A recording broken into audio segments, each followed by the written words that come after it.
I'm Walter Cronkite. This is the story of Mustafa Kemal Ataturk, the strong man who in a little more than a decade led Turkey out of the Middle Ages and into the 20th century. The story, The Incredible Turk, as the Prudential Insurance Company of America presents the 20th century.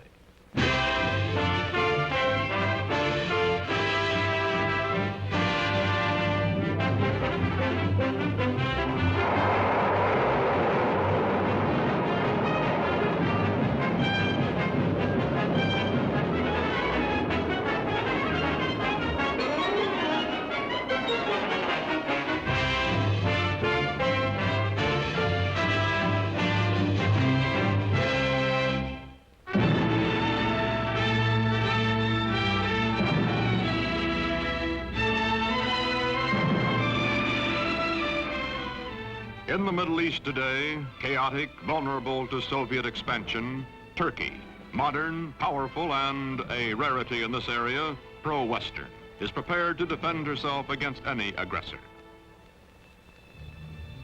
This is the border between Russia and Turkey, guarded day and night.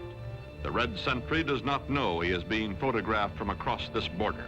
He feels that he is being watched. He is also suspiciously watchful.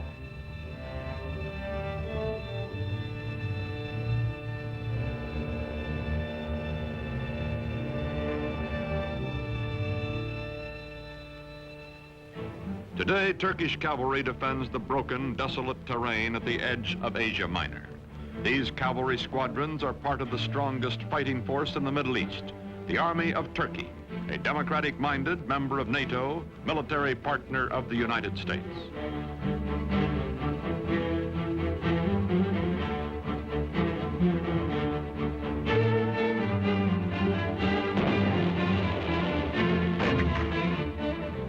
Modern Turkey, strong and stable, was created out of a dying Oriental despotism by one man, unique in history, Mustafa Kemal, called Ataturk, father of the Turks. In a moment, this story, The Incredible Turk. By 1900, the Ottoman Empire, land of many races and religions, has lost her ancient tolerances and her world position, is reduced from medieval splendor to medieval squalor. Ruled by inept autocrats, ruined by foreign wars and exploited by foreigners, the people are sunk in poverty, lost in lethargy, mostly illiterate. The Turkish Empire continues to exist only because the European nations cannot agree among themselves to dismember her.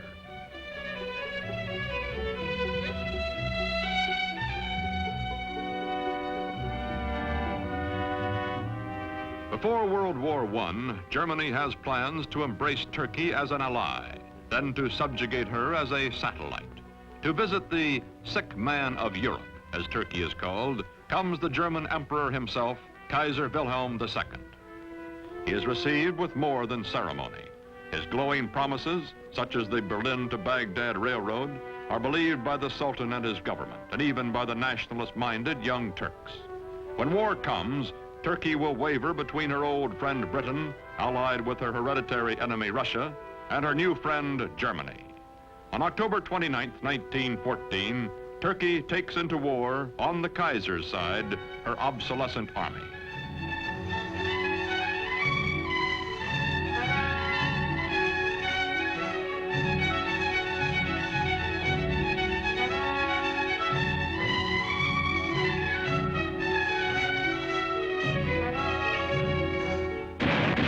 February 1915, the British plan to force the Dardanelles past Gallipoli, take Constantinople, and free Russian shipping in one naval campaign.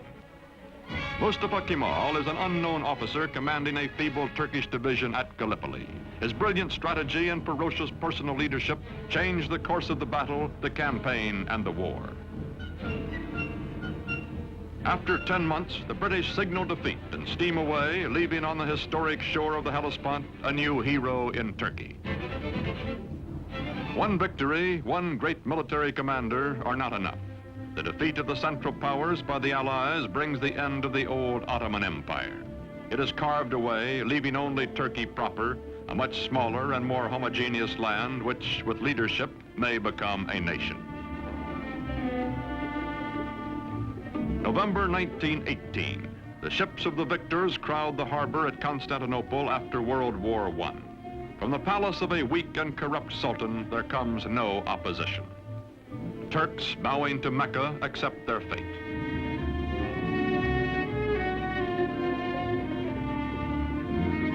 From France and from Great Britain, occupation troops disembark to take over the ancient capital.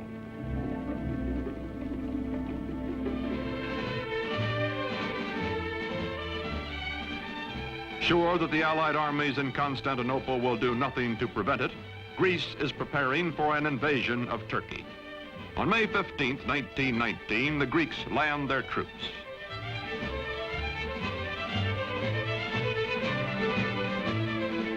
In Ankara, in the heart of Turkey, Mustafa Kemal organizes the Turkish liberation movement, takes command of the Free Turkish Army.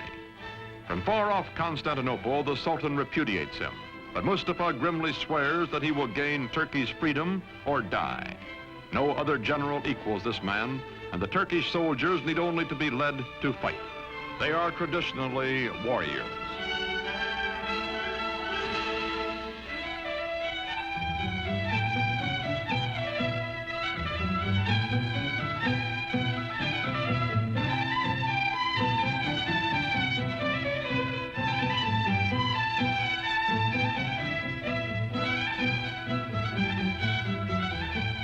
Quickly, Mustafa Kemal gathers the forces of unoccupied Turkey under his almost unchallenged domination. His hastily recruited bodyguards stand ready to defend him with their lives. Mustafa Kemal pits his cold, inexhaustible toughness, his unyielding determination, his knowledge that the people are with him, against the continued fanatic opposition of the Sultan's government.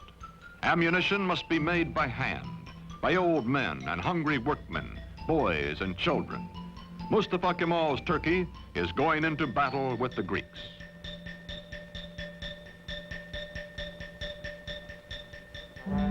The war with the Greeks lasts 3 years, from 1919 to 1922.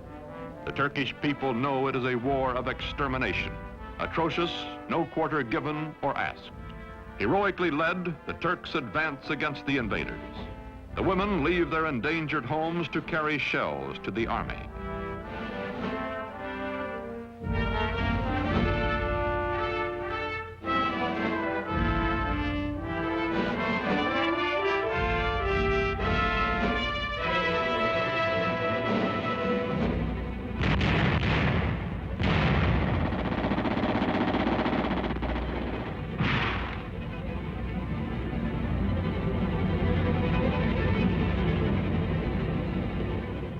September 1922, the Greeks are driven back to the Aegean Sea. Offshore, Allied rescue ships stand by. Into the seaport of Smyrna, called Izmir by the Turks, pour thousands of Greeks, joined by sympathetic Christian minorities, fleeing before the armies of the man whom the British called the most terrible of all the terrible Turks. From the ships, bread comes to the docks for the desperate refugees. Bread so that they may live another day.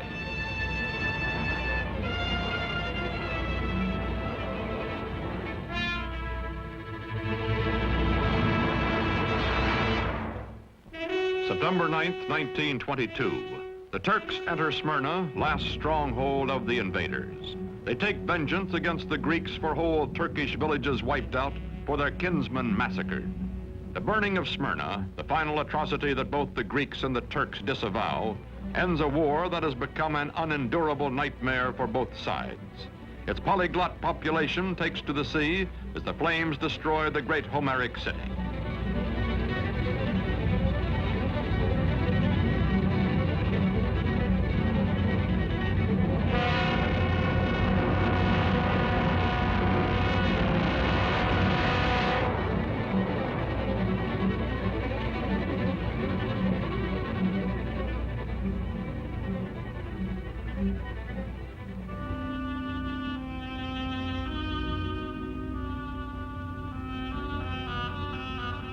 Star and crescent fly over liberated Turkey. Mustafa Kemal Pasha, married to a woman of Smyrna who personifies his ideal of Western freedom for all Turkish women, is chief of state and supreme commander of the army. With the winning of the war, he removes his uniform, never to wear it again. He is now granted dictatorial powers by the elected National Assembly. In Constantinople, to be officially renamed Istanbul, the foreign occupation troops are evacuated. In the fall of 1922, Sultan Mohammed VI, whose family has reigned for 7 centuries, fears for his life and goes into exile as crowds cheer his going. Mustafa Kemal's victorious army enters Istanbul.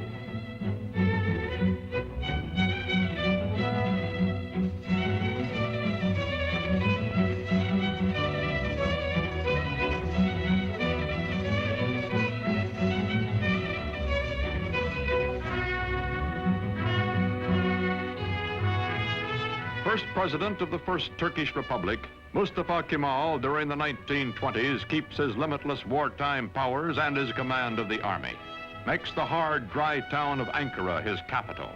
His fantastic dream is not of empire or conquest, but of creating a democratic Turkey, a new kind of Turk in his lifetime. The Ottoman sultans also had been caliphs, secular and religious rulers. Turkey's new government separates church and state. Instead of Friday, day sacred to Islam, when Muslims everywhere ritually cleanse themselves, the Western Sunday is proclaimed the official day of rest. Although Mustafa Kemal insists on personal religious freedom, it is known that he personally detests the gesture of abasement prescribed for worship when Muslims touch their foreheads to the floor in their brimless headgear.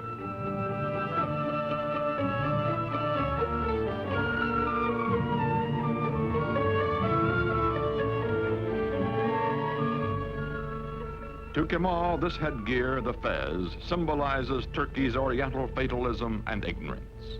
He will abolish it.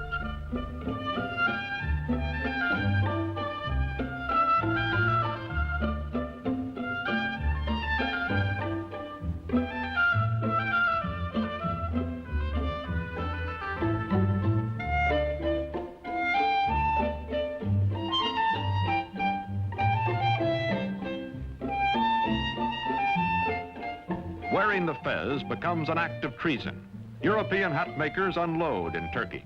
But woe betide the foreigner who dares laugh at a Turk in his new hat. More than 90% of Turkey's 13 millions are illiterate. Mustafa, who earned in school his second name, Kemal, meaning excellent, himself takes charge of replacing the difficult, obsolete Arabic script. A new Latin alphabet, a revised and standardized Turkish language are prepared by experts bullied into haste by Kemal.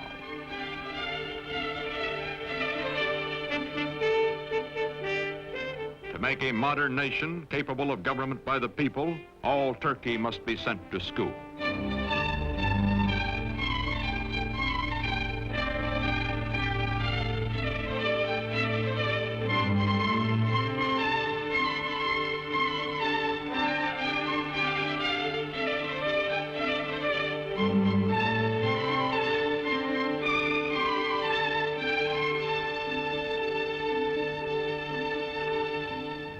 Islamic traditions are shattered. A man's image, Mustafa Kemal's, is displayed in public. He also orders all Turks to adopt Western-style family names and is himself christened Ataturk, meaning father of the Turks. The faces of Turkish girls and women are hidden, and they live in virtual slavery until Ataturk unveils them by decree. Now divorced from his wife, he takes pleasure in the company of emancipated women and insists that all Turkish women adopt Western clothes, gives them equal rights under the law after abolishing polygamy, and opens to women all the trades and all the professions.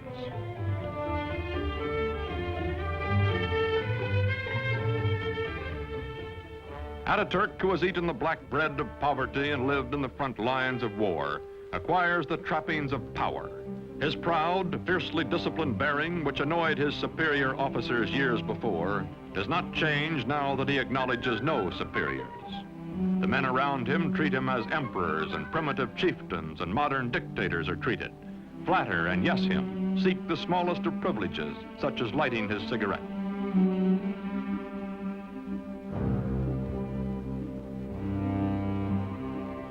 man in a hurry, he has no time for opposition or for modifying his programs. Is too concentrated to pay the slightest attention to the awkward and harassed civil servant who is about to drip peach juice on his shoulder, or to the waiter who will wipe it off.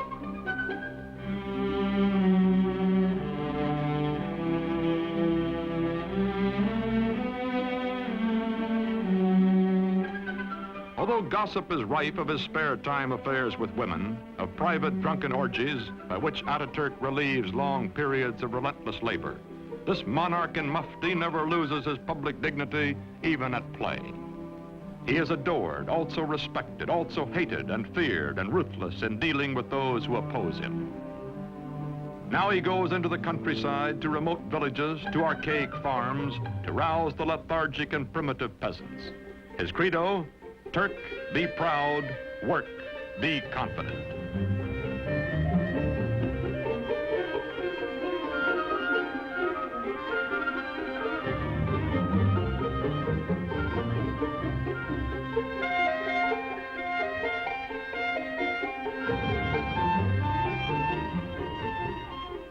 There are two ways of conquering, says Ataturk, by the sword or by the plow.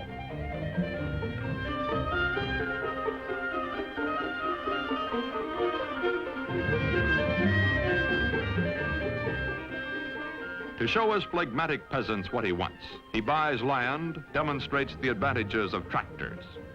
Ataturk, son of a civil servant, military careerist, now all-powerful dictator, becomes a model Sunday farmer.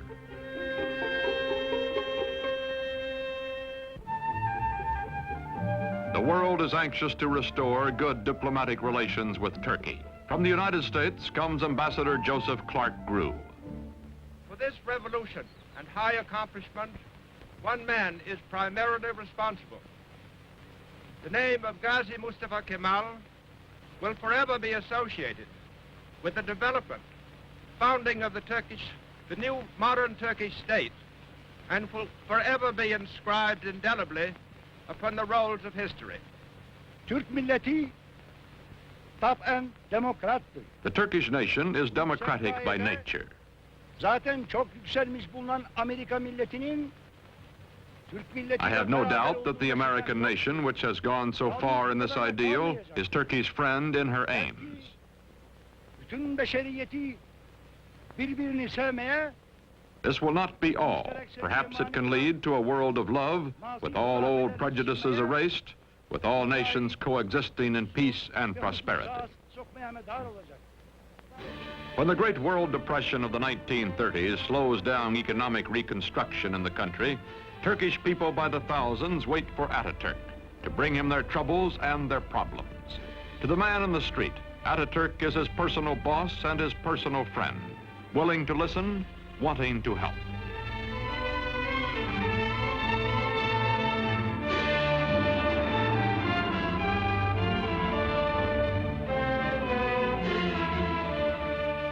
All over the country, Ataturk preaches the ways of the West, scolds and harries workmen to carry out his forcible plan for industrializing the Turkish Republic.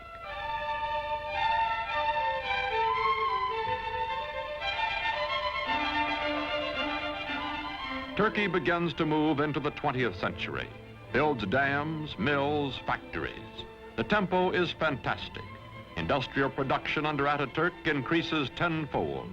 Still, there are growing pains, a poorly designed and poorly run heavy industry operating at a loss, profitable light industry deliberately run at an excessive profit to cover the deficit. Turkey's textile mills being a notable example.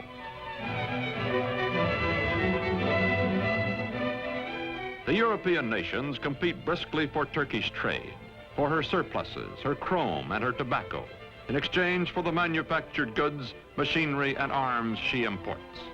Turkey's foreign relations are excellent, but war is in the offing. Ataturk hopes Turkey can remain neutral, as indeed she will do during most of World War II. But meantime, he must mend his defenses and re-equip his neglected army, a bayonet army from an earlier era of belligerence.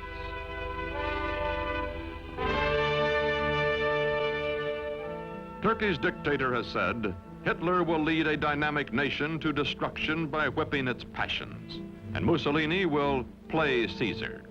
Time is proving him right. Aging now, Ataturk gives his personal fortune to the nation, lives quietly, spends time teaching the youngest of his 6 adopted daughters the alphabet he made all Turkey learn.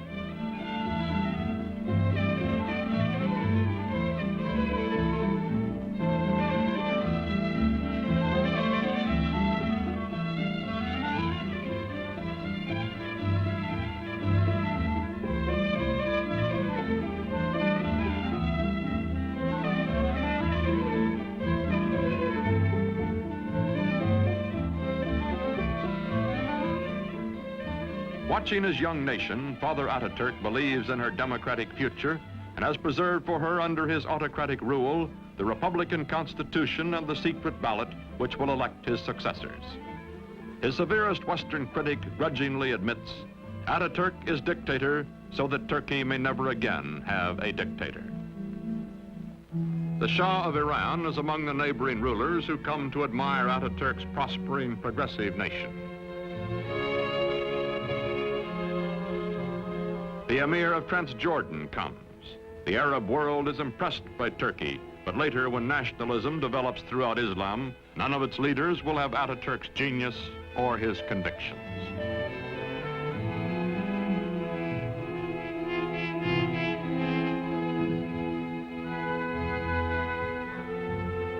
An ailing Ataturk spends much time aboard the yacht presented to him for his health by the Turkish people.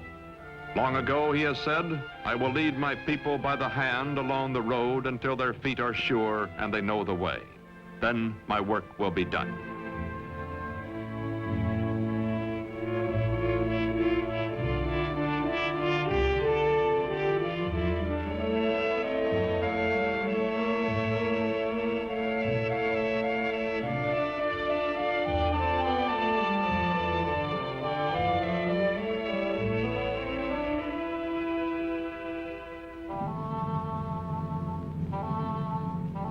On November 10th, 1938, Ataturk dies at the age of 58.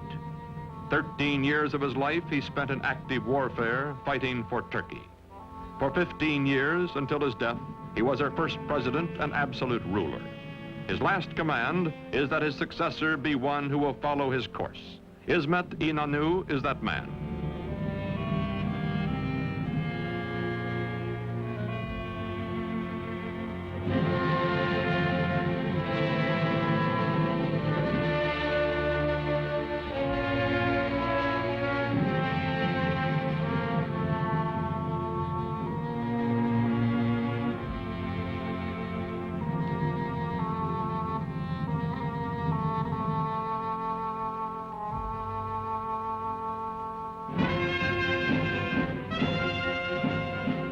Today, this mausoleum is a shrine for his people, who well and truly mourned for Ataturk.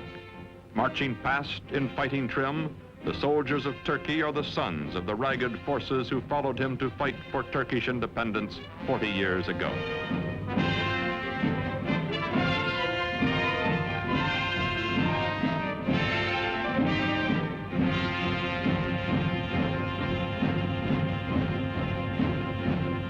Modern Turkey is a vigorous ally of the West. She welcomes not only foreign products, but the foreign bases and men on her soil to help defend her way of life and her NATO alliance. Not all of her problems have been solved, however. Her economy is heavily bolstered by, some say virtually dependent on, Western aid. Her democracy is still far from perfect, and historians still argue about Ataturk, the man who in less than 2 decades made Turkey over. His methods, his tyrannies, his personal habits. Yet none denies the staggering achievements of the incredible Turk.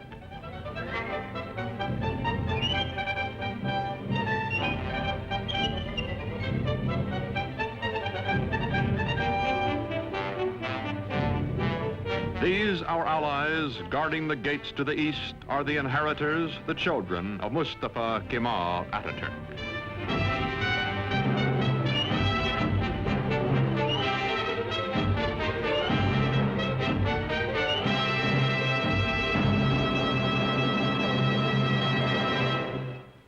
story of next week's episode in a moment. And now a message from your host, the Prudential Insurance Company of America.